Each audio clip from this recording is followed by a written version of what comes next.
Hello, and welcome to the Fighting Moose podcast. I'm your host and narrator, Jason Hendrickson. This is a podcast where I retell stories, some fictional and some historical, that can be enjoyed by people of all ages. Today, we stay in the Green Meadow with our friend Thornton W. Burgess and read the story Danny Meadow Mouse Learns Why His Tail is Short, from the book Mother West Wind's Children. If I said it before, I'll say it again. I really enjoy these stories from Mr. Burgess. Today's story reminds me of being a kid. When I was a kid, my parents were always telling me to watch out who I hung out with because if you get in with a bad crowd, it could be bad for you. Well, in today's story, we see what happens when Danny Meadow Mouse gets involved with the wrong crowd. Thankfully, I didn't get into too much trouble growing up, so I guess my parents steered me in the right direction when I chose the friends I had. Thanks, Mom and Dad. So, if you are a young person who is listening to this, take it from me and listen to your parents. They're just looking out for you. Now, let's turn to today's story. I hope you enjoy. Let's begin. Liftoff. We have a liftoff.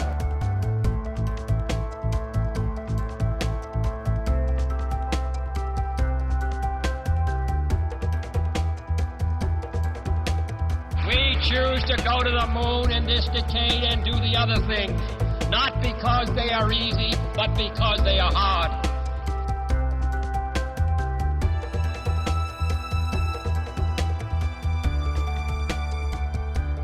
Danny Meadow Mouse learns why his tail is short. Danny Meadow Mouse sat in his doorway and looked down the lone little path across the green meadows. Way over near the Smiling Pool, he could see old Mother West Wind's children, the Merry Little Breezes, at play. Sammy Jay was sitting on a fence post. He pretended to be taking a sunbath, but really he was planning mischief. You never see Sammy Jay that he isn't in mischief or planning it. Reddy Fox had trotted past an hour before in a great hurry. Up on the hill, Danny Meadow Mouse could see Jimmy Skunk pulling over every old stick and stone he could find, no matter whose house it might be, and excusing himself because he was hungry and was looking for beetles. Jolly, round, red Mr. Sun was playing at hide-and-seek behind some fleecy white clouds. All the birds were singing, and the world was happy, all but Danny Meadow Mouse. No, Danny Meadow Mouse was not happy. Indeed, he was very far from happy, and all because his tail was short. By and by, up came old Mr. Toad. It was a warm day, and Mr. Toad was very hot and very, very thirsty. He stopped to rest beside the house of Danny Meadow Mouse. "Good morning, Danny Meadow Mouse," said old Mr. Toad. "It's a fine morning." "Morning," said Danny Meadow Mouse grumpily. "I hope your health is good this morning," continued old Mr. Toad, just as if he hadn't noticed how short and cross Danny Meadow Mouse had answered. Now old Mr. Toad is very ugly to look upon, but the ugliness is all in his looks. He has the sunniest of hearts, and always he is looking for a chance to help someone. "Danny Meadow Mouse," said old Mr. Toad, "you make me think of your grandfather 1,000 times removed. You do indeed. You look just as he did when he lost the half of his tail and realized that he never could get it back again." Danny Meadow Mouse sat up suddenly. "What are you talking about, old Mr. Toad? What are you talking about?" he asked. "Did my grandfather 1,000 times removed lose the half of his tail, and was it shorter then than mine is now? Was it, old Mr. Toad? And how did he come to lose the half of it?" Old Mr. Toad laughed a funny, silent laugh.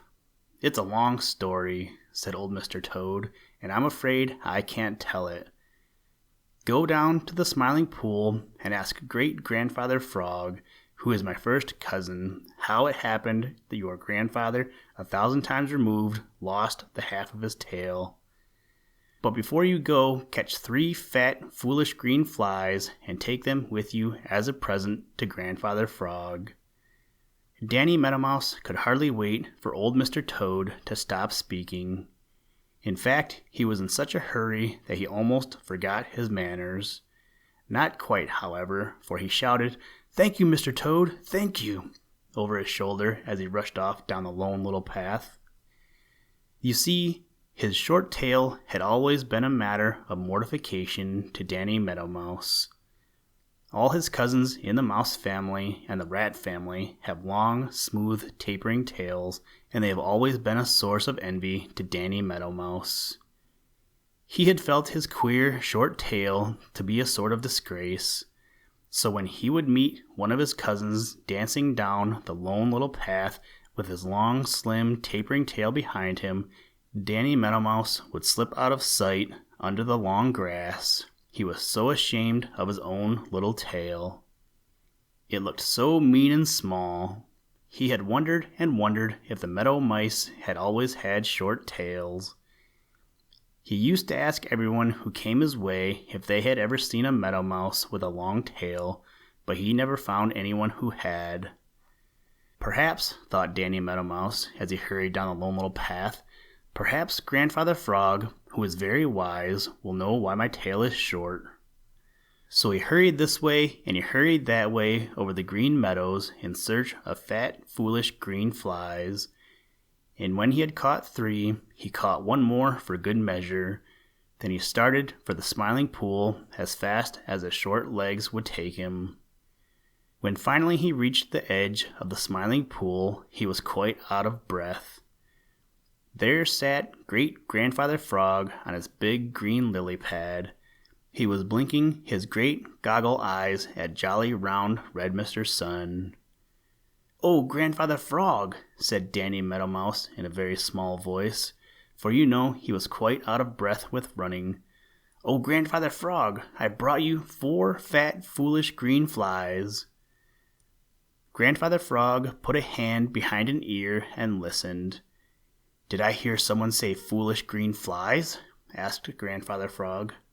"Yes, Grandfather Frog, here they are," said Danny Meadow Mouse, still in a very small voice. Then he gave Grandfather Frog the 4 fat, foolish green flies. "What is it that you want me to do for you, Danny Meadow Mouse?" asked Grandfather Frog as he smacked his lips, for he knew that Danny Meadow Mouse must want something to bring him 4 fat, foolish green flies. "If you please," said Danny Meadow Mouse very politely, "if you please, Grandfather Frog, old Mr. Toad told me that you could tell me how Grandfather Meadow Mouse, 1,000 times removed, lost half of his tail. Will you, Grandfather Frog? Will you?" "Chug-a-rum," said Grandfather Frog. "My cousin Mr. Toad talks too much." But he settled himself comfortably on the big lily pad, and this is what he told Danny Meadow Mouse. "Once upon a time, when the world was young, Mr. Meadow Mouse, your grandfather 1,000 times removed, was a very fine gentleman. He took a great deal of pride in his appearance, did Mr. Meadow Mouse, and they used to say on the Green Meadows that he spent an hour, a full hour, every day combing his whiskers and brushing his coat.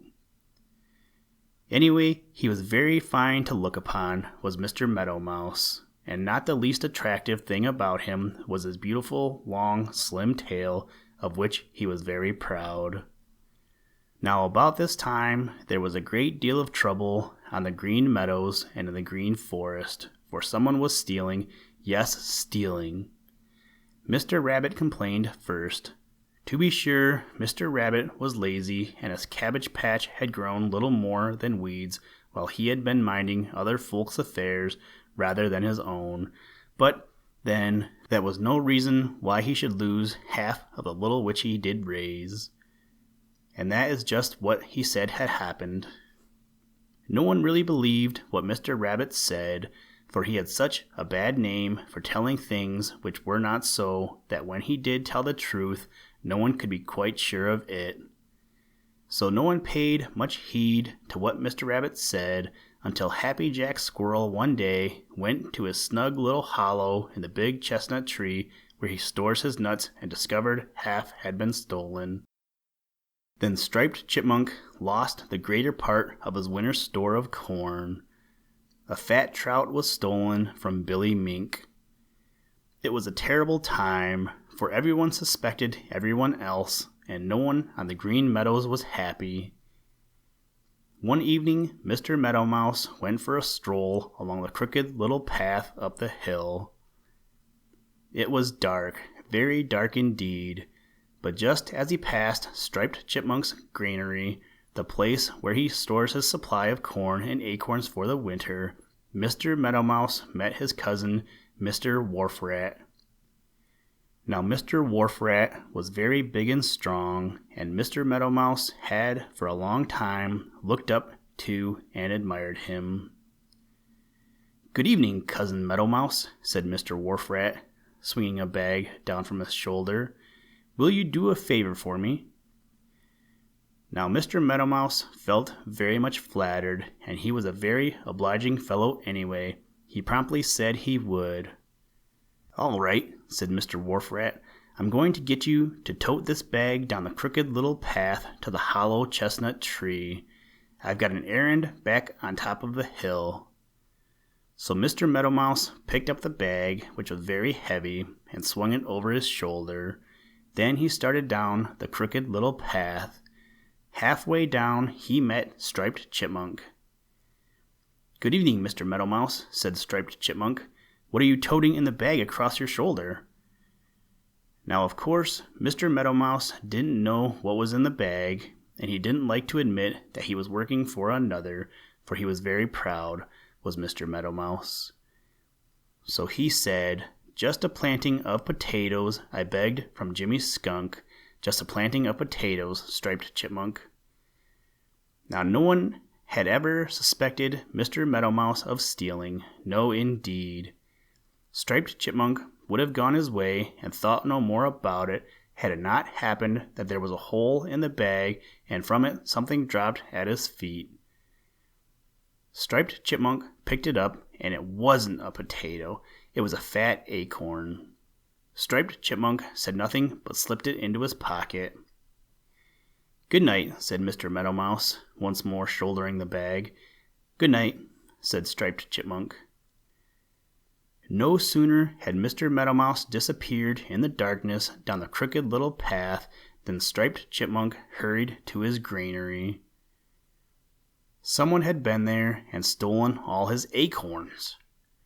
Then Striped Chipmunk ran to the house of his cousin, Happy Jack Squirrel, and told him how the acorns had been stolen from his granary, and how he had met Mr. Meadow Mouse with a bag over his shoulder, and how Mr. Meadow Mouse had said that he was toting home a planting of potatoes he had begged from Jimmy Skunk.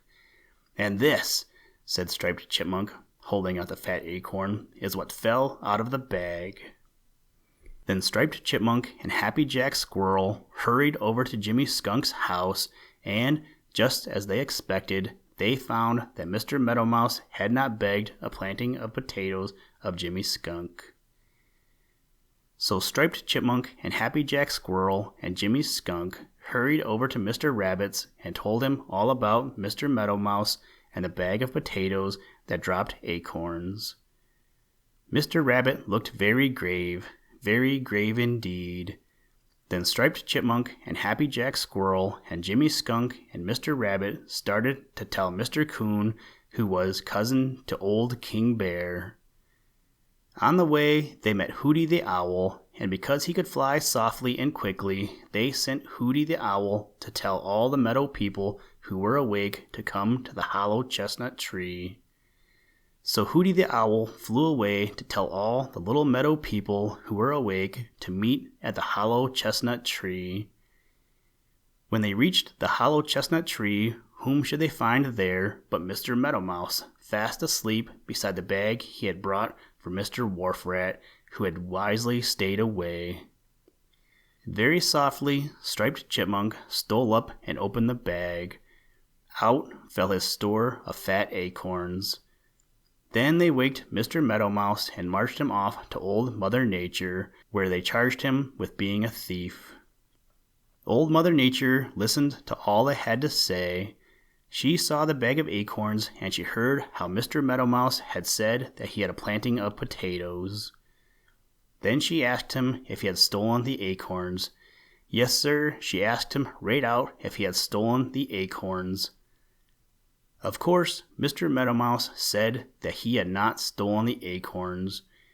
Then where did you get the bag of acorns? Asked Old Mother Nature.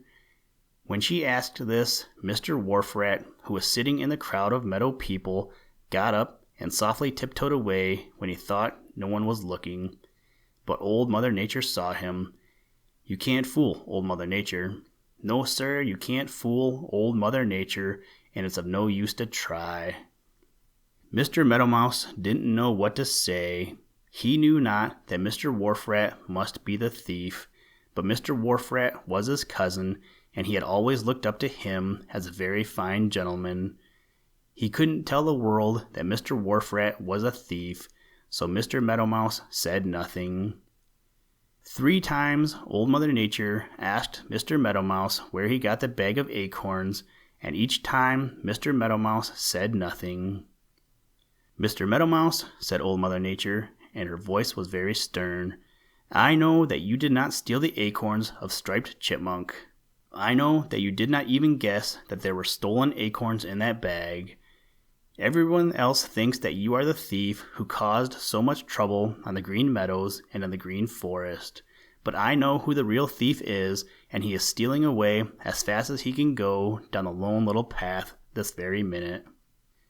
All of the little meadow people and forest folks turned to look down the Lone Little Path, but it was so dark no one could see, none but Hooty the Owl, whose eyes are made to see in the dark. I see him, cried Hooty the Owl. It's Mr. Wharf Rat.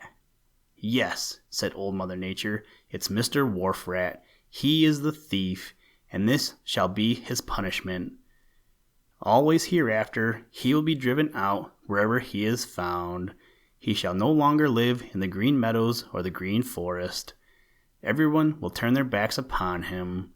He will live on what others throw away. He will live in filth, and there will be no one to say a good word for him. He will become an outcast instead of a fine gentleman. And you, Mr. Meadow Mouse, in order that you may remember always to avoid bad company, and that while it is a splendid thing to be loyal to your friends and not to tell tales, it is also a very, very wrong thing to shield those who have done wrong, when by so doing you simply help them to keep on doing wrong.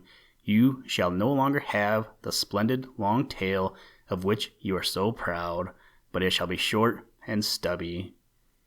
Even while Old Mother Nature was speaking, Mr. Meadow Mouse felt his tail grow shorter and shorter, and when she had finished, he had just a little mean stub of a tail.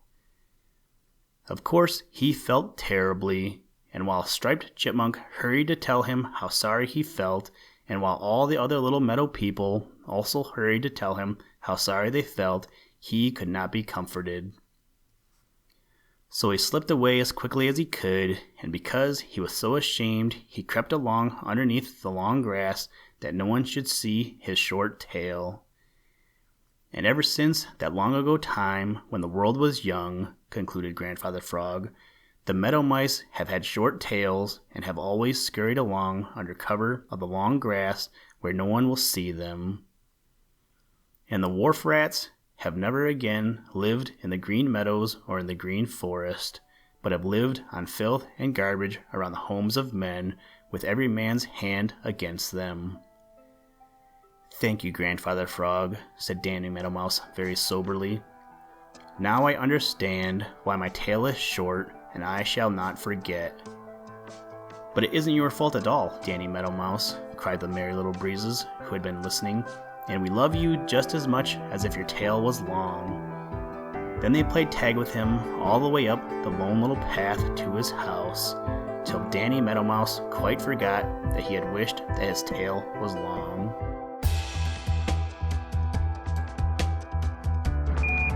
Houston, Tranquility Base here. The Eagle has landed.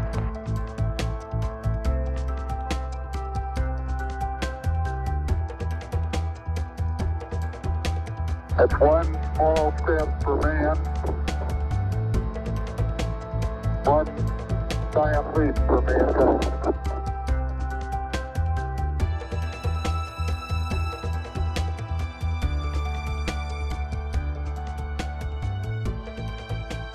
Thank you for listening to this episode of the Fighting Moose podcast. Please join us next time as we read another exciting story. Today's music was provided by the artist Analog by Nature, and the audio clips were provided from NASA. For more information to download and or listen to audio or materials from all our recordings, or to contact us, please visit www.thefightingmoose.com, or you can follow the links in the show notes. And as always, try and do a random act of kindness every day. Mission complete, Houston. After serving the world for over 30 years, the space shuttle's earned its place in history and it's come to a final stop.